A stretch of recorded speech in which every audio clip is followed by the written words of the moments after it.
स्वागत है आप सभी का आपके अपने इस चैनल पर। जैसा कि आपको पता है, इस चैनल पर हम टीजीटी, पीजीटी, एलटी, जीआईसी की तैयारी करते हैं। केवीएस, डीएसएसबी, एनवीएस के लिए बायोलॉजी सब्जेक्ट की तैयारी करते हैं। इनसे संबंधित हम study material, previous year question, practice set, topic wise MCQ हम इसी चैनल पर क्या है सॉल्व करते हैं या उनको अच्छे से देखते हैं, पढ़ते हैं, समझते हैं।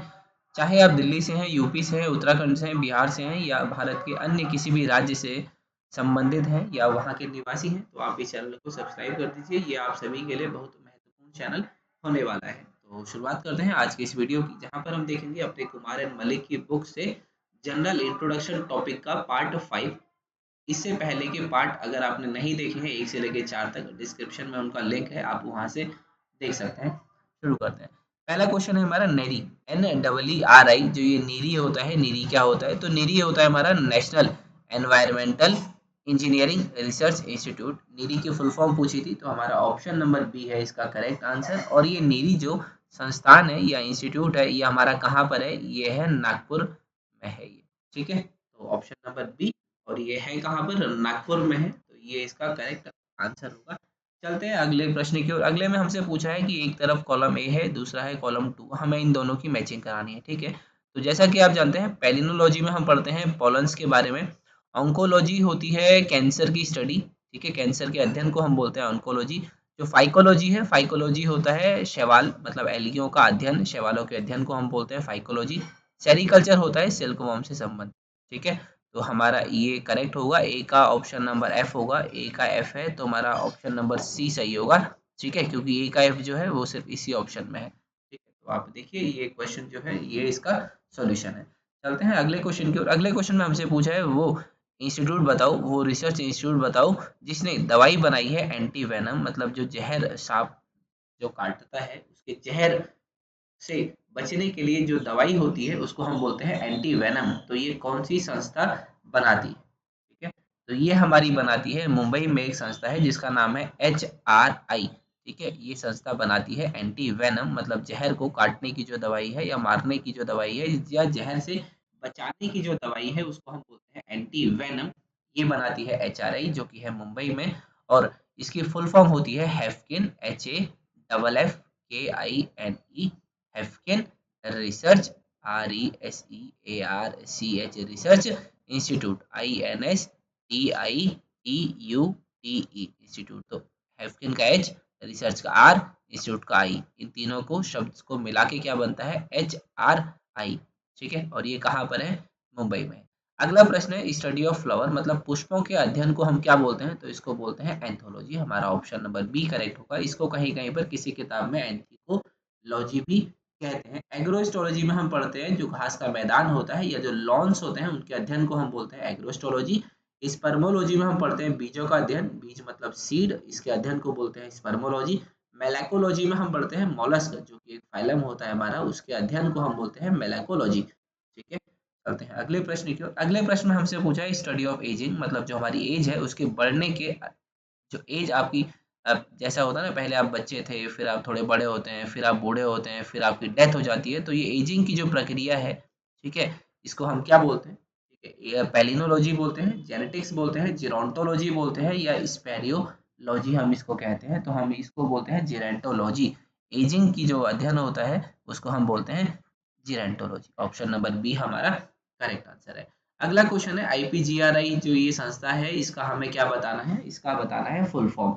इसका फुल फॉर्म होता है international plant genetic research institute. ठीक है, international plant genetic resources institute. Resources है, यहाँ पे रिसर्च नहीं है, ध्यान रखना, रिसोर्सेज है। ठीक है, तो हमारा ऑप्शन नंबर बी जो है करेक्ट आंसर है। ठीक है, और यह है प्लांट जेनेटिक्स से संबंधित है ये हमारा संस्थान। चलिए अगले क्वेश्चन की ओर जोड़ते हैं। अगला क्वेश्चन है हमारा introduction of foreign gene for improving genotype. किसी जीनोटाइप को हमें इम्प्रूव करना है और उसके लिए फॉरेन जीन का उस ऑर्गेनिज्म में इंसर्ट करना या उसमें डालना, इसको हम क्या बोलते हैं या इस किस प्रक्रिया के दौरान हम ऐसा करते हैं? तो हम ऐसा करते हैं जेनेटिक इंजीनियरिंग में। ठीक है, जेनेटिक इंजीनियरिंग में एक जीनोटाइप का इम्प्रूव अगर करना है तो हम उसमें फॉरेन जीन डालते हैं, और इस प्रक्रिया जो हम करते हैं ये करते हैं जेनेटिक इंजीनियरिंग में। ठीक है, चलते हैं अगले प्रश्न की ओर। अगले प्रश्न में हमसे पूछा है ब्रांड बॉटनी की वो शाखा बताओ जिसमें हम फूड के बारे में पढ़ते हैं, फाइबर के बारे में पढ़ते हैं और वुड यील्डिंग प्लांट के बारे में पढ़ते हैं। मतलब वो प्लांट के बारे में हम पढ़ते हैं जो हमें भोजन दे, फाइबर दे और वुड यील्डिंग उनसे हमें लकड़ी भी प्राप्त हो। तो ऐसी जो बॉटनी की ब्रांच है उसको हम बोलते हैं इकोनॉमिक बॉटनी। मतलब हमारा ऑप्शन नंबर जो सी है वो क्या होगा, करेक्ट आंसर होगा।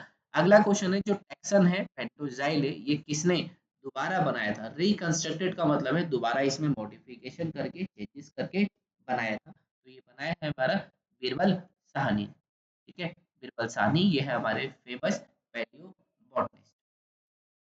चलते हैं अगले प्रश्न की ओर। अगले प्रश्न में हमसे पूछा है जो ये national environmental engineering research institute है जिसका शॉर्ट फॉर्म होता है नीरी, ये हमारा कहाँ पर है। तो जैसा कि मैंने आपको बताया था ये कहाँ पर है, नागपुर में स्थित है। अगला क्वेश्चन है हमारा इनमें से वो केमिकल कैरेक्टरिस्टिक बताओ जो सभी लिविंग बीइंग के लिए संबंधित नहीं है। Which of the following chemical characteristics is not common to all organism, जो कि सभी जीवित में नहीं देखी जाती है। कौन सा केमिकल कैरेक्टरिस्टिक है इनमें से वो हमको बताना है। तो जब आप इस चारों ऑप्शंस को देखेंगे तो ऑप्शन नंबर बी आप इसमें सही पाएंगे। इसमें लिखा है types of protein in present in on body. तो मतलब क्या जितने भी लिविंग ऑर्गेनिज्म हैं, जितने भी जीवित जीव हैं, उनकी बॉडी में सारे प्रोटीन एक ही टाइप के होते हैं। तो ऐसा नहीं होता है, इसीलिए हमारा ऑप्शन नंबर बी जो है करेक्ट आंसर है। अगला प्रश्न है हमसे ग्रोथ मतलब जो वृद्धि होती है वो क्या होती है। तो नए प्रोटोप्लाज्म का बनना, वजन बढ़ना और हमारा साइज बढ़ना, ये तीनों ही ग्रोथ के कैरेक्टरिस्टिक हैं और इसीलिए हमारा इसका जो करेक्ट आंसर है वो है ऑप्शन नंबर डी। अगला प्रश्न है हमारा complete development of an organism. एक ऑर्गेनिज्म का कंप्लीट जो डेवलपमेंट होता है उसको हम क्या बोलते हैं। ऑप्शन नंबर ए है पार्थिनोजेनेसिस, सी है ऊजेनेसिस, बी है ऑन्टोजेनी या डी है फाइलोजेनी। तो इसको हम बोलते हैं ऑन्टोजेनी। ठीक है, एक ऑर्गेनिज्म का जो कंप्लीट डेवलपमेंट होता है या उसका अध्ययन जो हम करते हैं उसमें करते हैं ऑन्टोजेनी के अंदर। अगला क्वेश्चन है bacteria and fungi developing on dead decaying organism. मतलब एक सड़ा गला पदार्थ है उसके ऊपर बैक्टीरिया और फंजाई जो ग्रोथ कर रही हैं वो हम क्या बोलते हैं, उनको पैरासाइट बोलते हैं, सेप्रोफाइट्स बोलते हैं, कॉमन सेल्स बोलते हैं या सिम्बायोट्स बोलते हैं। तो हम इनको बोलते हैं सेप्रोफाइट्स। सेप्रोफाइट्स वो जीव होते हैं जो डेड डिकेइंग ऑर्गेनिज्म के ऊपर ग्रो करते हैं। तो हमारा ऑप्शन नंबर सी इसका करेक्ट आंसर हो जाएगा। पैरासाइट वो होते हैं जो किसी जीवित जीव के ऊपर या उनके शरीर के अंदर रहते हैं। ठीक है, सिम्बायोसिस का मतलब होता है जब वो दोनों सहजीवी अवस्था में मिलते हैं, जैसा कि ये देखा जाता है तुम्हारा लाइकन में जहां पर एल्गी और फंजाई दोनों साथ में सिम्बायोसिस तरीके से रहते हैं। ठीक है, मतलब एक दोनों एक दूसरे की मदद करते हैं। अगला क्वेश्चन है which one of the following characters of organism does not evolve oxygen. मतलब ये ऑक्सीजन अपनी बॉडी से नहीं निकालते हैं। जैसा कि आपको पता है प्लांट में फोटोसिंथेसिस एक प्रक्रिया होती है, उस प्रक्रिया का जो एंड प्रोडक्ट होता है वो क्या होता है, ऑक्सीजन। प्लांट हमें ऑक्सीजन देते हैं। ठीक है, कहने का मतलब ये है प्लांट से क्या रिलीज होती है, ऑक्सीजन। हमसे इस प्रश्न में वो पूछा है इनमें से वो कौन से ऑर्गेनिज्म है जो ऑक्सीजन इवॉल्व नहीं करते हैं, मतलब उनकी बॉडी से ऑक्सीजन नहीं निकलता है। ठीक है, हमें प्रश्न पूछा है नहीं निकलता है। नहीं में अगर आप देखेंगे ऑप्शन है हमारे पास red algae, photosynthetic bacteria, C4 plant with kranz anatomy या फिर ब्लू ग्रीन एल्गी। तो आप जैसा कि जानते हैं ऑक्सीजन नहीं निकलता है इनकी बॉडी में से, वो होते हैं फोटोसिंथेटिक बैक्टीरिया। इनकी बॉडी से ऑक्सीजन नहीं निकलता है। ठीक है, तो हमारा ऑप्शन नंबर जो बी है ये क्या होगा, करेक्ट आंसर फोटोसिंथेटिक बैक्टीरिया। अगला जो प्रश्न है वह है हमारा इनमें से कौन सा करेक्ट मैच है इंस्टीट्यूट और उसकी लोकेशन से। मतलब पहले उसका इंस्टीट्यूट दिया है, आगे दी है उसकी लोकेशन, उसकी जगह। हमें बताना है कौन सा सही मैच है, correct match. National institute of virology ये हमारा पुणे में है, तो यही हमारा सही है। ये पुणे में है, बिल्कुल सही है। नेशनल इंस्टीट्यूट है जो वायरोलॉजी का मतलब जहाँ वायरस का अध्ययन होता है वो पुणे में है। तो ये तो है बिल्कुल सही, हमसे सही पूछा था और तो ऑप्शन नंबर ए ही इसका करेक्ट है। बाकी हम अपने अगले प्रश्न भी इसके देख लेते हैं। तो ये national institute of communicable diseases जो है, ये जो संस्था है, ये जो इंस्टीट्यूट है, ये कहाँ है, हमारी एचपी में मतलब हिमाचल प्रदेश में है। लखनऊ इसका गलत आंसर है। अगला क्वेश्चन है सेंट्रल ड्रग रिसर्च इंस्टीट्यूट जो CDRI है, ये हमारी कसौली में है? तो नहीं, CDRI कहाँ है, हमारा लखनऊ में। ठीक है, LUCKNO, लखनऊ मतलब यूपी में। अगला ऑप्शन था नेशनल इंस्टीट्यूट ऑफ न्यूट्रिशन, मतलब न्यूट्रिशन के लिए जो नेशनल इंस्टीट्यूट है या नेशनल संस्थान है वो हमारा मुंबई में है? तो नहीं, ये मुंबई में नहीं है, ये कहाँ पर है, हैदराबाद में। HYDERABAD, ये हैदराबाद में है संस्थान न्यूट्रिशन का। ठीक है, अगला क्वेश्चन है मेटाबॉलिज्म जो होता है वो हमारा क्या होता है। मेटाबॉलिज्म वो प्रक्रिया होती है जिसके द्वारा हमारे बॉडी में या तो कॉम्प्लेक्स सब्सटेंस बनते हैं या कॉम्प्लेक्स सब्सटेंस टूटते हैं। ठीक है, मेटाबॉलिज्म के अंदर दो प्रक्रियाएं होती हैं, एक होता है कैटाबॉलिज्म, एक होता है एनाबॉलिज्म। एनाबॉलिज्म होता है छोटे छोटे कंपोनेंट से एक कॉम्प्लेक्स चीज का बनना, और कैटाबॉलिज्म का मतलब होता है एक कॉम्प्लेक्स सब्सटेंस जब छोटे छोटे टुकड़ों में टूटता है तो हम उसको बोलते हैं कैटाबॉलिज्म। ठीक है, एनाबॉलिज्म में कोई चीज बनती है और कैटाबॉलिज्म में कोई चीज टूटती है। ठीक है, तो अब इसका ऑप्शन देख लेते हैं। मेटाबॉलिज्म है रिलीज ऑफ एनर्जी या गेन ऑफ एनर्जी, या रिलीज और गेन ऑफ एनर्जी, या कैटाबॉलिज्म ऑफ ए रिएक्शन। तो हम देखते हैं मेटाबॉलिज्म में दोनों चीजें होती हैं, एनर्जी रिलीज भी होती है और एनर्जी का गेन भी होता है, तो इसलिए हमारा ऑप्शन नंबर सी जो है ये करेक्ट आंसर है। देखिए कैसे, एनाबॉलिज्म का मतलब होता है कोई चीज बनना, कोई चीज बनेगी तो हमें एनर्जी की आवश्यकता होगी। ठीक है, इसको बोलते हैं गेन ऑफ एनर्जी। और कैटाबॉलिज्म का मतलब होता है जब कोई कॉम्प्लेक्स सब्सटेंस स्मॉलर सब्सटेंस में टूटता है तो उसमें से एनर्जी रिलीज होती है या एनर्जी निकलती है। ठीक है, तो हमारा इसलिए कैटाबॉलिज्म में क्या होगा, एनर्जी का रिलीज, एनाबॉलिज्म में क्या होगा, एनर्जी का गेन। तो इसलिए ये दोनों चीजों को हम मिला के बोलते हैं मेटाबॉलिज्म, तो इसलिए मेटाबॉलिज्म में रिलीज और गेन ऑफ एनर्जी दोनों होता है, इसलिए option number C correct answer था। अगला प्रश्न, अगले प्रश्न में हमसे पूछा है in which of the following branch of biology which provide direct evidence in favour of organic evolution. तो भैया जो ऑर्गेनिक इवोल्यूशन है उसमें जो डायरेक्ट एविडेंस उसके फेवर में कौन देता है, या हमें किससे प्राप्त होता है, इसमें से कौन सी ब्रांच बायोलॉजी से, मॉर्फोलॉजी से, पैलियोंटोलॉजी से, टेक्सोनोमी से, या एम्ब्रियोलॉजी से। तो हमें डायरेक्ट फेवर जो मिलता है ऑर्गेनिक इवोल्यूशन का वो मिलता है पैलियोंटोलॉजी से, तो हमारा ऑप्शन नंबर जो सी है ये करेक्ट आंसर है। अगला प्रश्न है एंटोमोलॉजी में हम किसका अध्ययन करते हैं, या एंटोमोलॉजी किसके अध्ययन से संबंधित है। तो हम जानते हैं जो हमारा इंसेक्ट होता है, इंसेक्ट या मतलब कीटों के अध्ययन को हम क्या बोलते हैं, एंटोमोलॉजी। तो हम अपना ऑप्शन देख लेंगे, तो हमारा ऑप्शन क्या है, ऑप्शन नंबर डी, ये हमारा करेक्ट इसका आंसर हो जाएगा, क्योंकि इसी में आ रहा है इंसेक्ट मतलब various aspect of insect, insect के वेरियस डायमेंशंस का अध्ययन करने को हम बोलते हैं एंटोमोलॉजी। ठीक है, वेरियस डायमेंशन का मतलब वो कहाँ पाए जाते हैं, कितने तरीके के होते हैं, उनमें विंग्स कौन से होते हैं, उनका रिप्रोडक्शन कैसे होता है, ये सारे कीटों के बारे में जो जानकारी होती है वो हम किस में पढ़ते हैं, एंटोमोलॉजी के अंदर। अगला प्रश्न है हमारा who amongst the following receive Nobel prize in 1970, इनमें से किसको 1970 में नोबेल प्राइज मिला हुआ है आउटस्टैंडिंग रिसर्च कंट्रीब्यूशन, क्योंकि उसने रिसर्च में अपना योगदान दिया था उसके लिए। Robert H W Holley, Norman E Borlaug, Watson and Crick, या एवेरी। तो आप जानते हैं नोबेल प्राइज जो 1970 में मिला है वो किसको मिला है, नॉर्मन बॉरलॉग को मिला है, तो हमारा ऑप्शन नंबर जो सी हो जाएगा वो क्या हो जाएगा, करेक्ट आंसर। चलते हैं अगले प्रश्न की ओर। अगले प्रश्न में हमसे पूछा है जो हमारे यूजीन पी ओडम है ये क्या है। तो आप जानते हैं जैसे ही आपने ओडम शब्द सुना है तो आपके दिमाग में सीधा सा याद आ गया है क्या, जो हमारे ओडम होते हैं वो हमारे क्या हैं, तो ये है हमारे इकोलॉजिस्ट है। ठीक है, तो हमारा ऑप्शन नंबर बी जो है ये करेक्ट आंसर हो जाएगा। चलते हैं अगले प्रश्न की ओर। अगले प्रश्न में हमसे पूछा है एक किताब है जिसका नाम है an introduction to embryology of angiosperm. जो एंजियोस्पर्म है उनकी एम्ब्रियोलॉजी का इंट्रोडक्शन, ये किसकी किताब का नाम था, महेश्वरी, टी एस महाबली, बीरबल साहनी, या जे एस सिंह। तो ये जो महेश्वरी है उनकी किताब का नाम था या उनका टाइटल था, या जो एक किताब है ये इनके द्वारा लिखी गई है, महेश्वरी के द्वारा। ठीक है, और इसका पब्लिशर कब हुआ था, मतलब ये पब्लिश कब हुई थी, 1950 में। ठीक है, 1950 में ये पब्लिश हुई थी। ये पूछा जाता है साल, इसीलिए मैंने आपको यहाँ पे बताया भी है। अगला क्वेश्चन है branch of biology dealing with study of organism in outer space. मान लो आउटर स्पेस मतलब पृथ्वी के बाहर या खाली स्पेस में जो ऑर्गेनिज्म पाए जाते हैं उनके अध्ययन को हम क्या बोलते हैं, स्पेस मतलब पृथ्वी के बाहर। ठीक है, आउटर स्पेस बोला है ना, तो आउटर स्पेस मतलब पृथ्वी के बाहर जो भी स्पेस है, स्पेस में जो खाली जगह है वहां पर अगर कोई ऑर्गेनिज्म पाया जाता है तो उसके अध्ययन को हम क्या बोलते हैं, उसको बोलते हैं एक्सोबायोलॉजी। ठीक है, तो हमारा ऑप्शन नंबर ए जो है इसका करेक्ट आंसर है। चलते हैं अगले क्वेश्चन की ओर। अगले क्वेश्चन में हमसे पूछा है नेशनल बोटेनिकल इंस्टीट्यूट। जो ये नेशनल बोटेनिकल इंस्टीट्यूट है ये हमारा कहाँ पर स्थित है? ए लखनऊ, सी मुंबई, बी कोलकाता या डी चेन्नई। तो आप जैसा कि जानते हैं नेशनल बोटेनिकल इंस्टीट्यूट हमारे लखनऊ में। ठीक है, तो हमारा option number A correct answer होगा। अगला क्वेश्चन है इडेफोलॉजी क्या होता है? तो इडेफोलॉजी में हम अध्ययन करते हैं किसका? इडेफोलॉजी में इनमें से किसी का भी अध्ययन नहीं है क्वेश्चन के हिसाब से, ऑप्शन नंबर डी। वैसे इडेफोलॉजी में हम अध्ययन करते हैं मृदा का।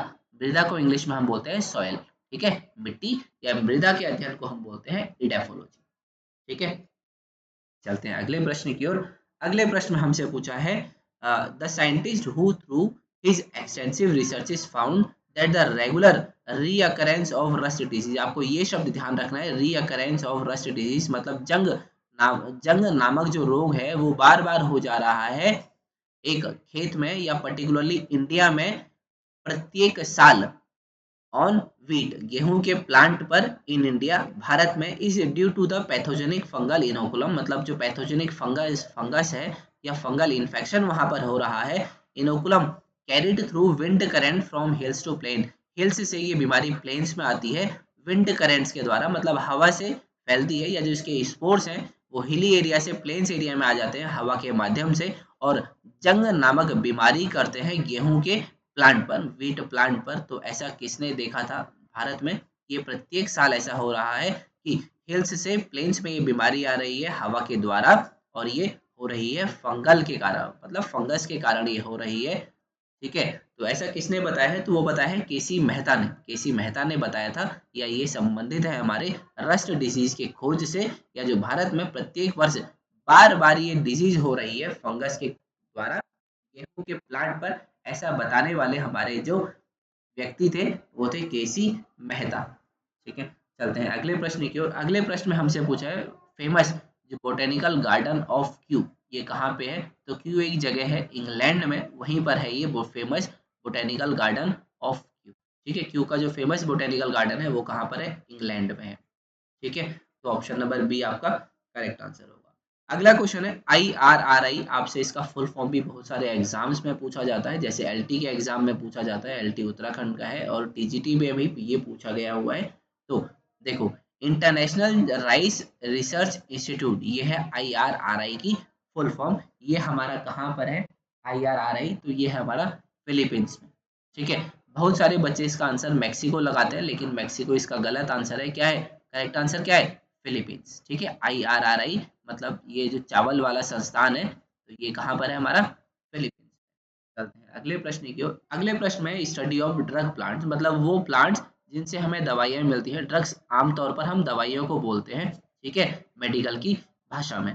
तो स्टडी ऑफ ड्रग प्लांट मतलब वो प्लांट जिनसे हमें दवाइयाँ मिलती हैं, उनका अध्ययन हम किस में करते हैं? फार्मेसी में, फार्मेकोलॉजी में, फार्मेकोगाइनोसी में या फार्मास्यूटिकल केमिस्ट्री। ठीक है, तो हमारा इसका करेक्ट आंसर है फार्मेकोगाइनोसी में हम पढ़ते हैं इन ऐसे प्लांट्स के बारे में। तो हमारा ऑप्शन नंबर सी जो है वो इसका करेक्ट आंसर होगा। चलते हैं अगले प्रश्न की ओर। अगले प्रश्न में पूछा है भारत में इकोलॉजी के जनक कौन है?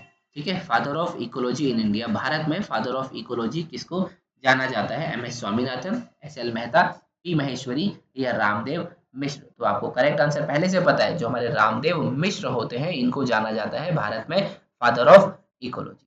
अगला प्रश्न है to meet the demand of the society in vitro production of large number of plantlets in a short duration is a practice in floriculture and horticulture industry today. This is called, कहने का मतलब है society की जरूरतों को पूरा करने के लिए छोटे छोटे प्लांट्स बहुत संख्या में इन विट्रो का मतलब लैब के अंदर बनाए जा रहे हैं बहुत कम समय में फ्लोरिकल्चर और हॉर्टिकल्चर इंडस्ट्री में। तो हम इसको क्या बोलते हैं या कौन से तकनीक के द्वारा ऐसा किया जाता है कि हम बहुत सारे पौधे, छोटे छोटे जो पौधे हैं उनको बना सकते हैं लैब में बहुत कम समय में, ताकि हम सोसाइटी की जरूरतों को पूरा कर सकें। तो इस प्रक्रिया को हम क्या बोलते हैं? इसको बोलते हैं माइक्रो प्रोपोगेशन।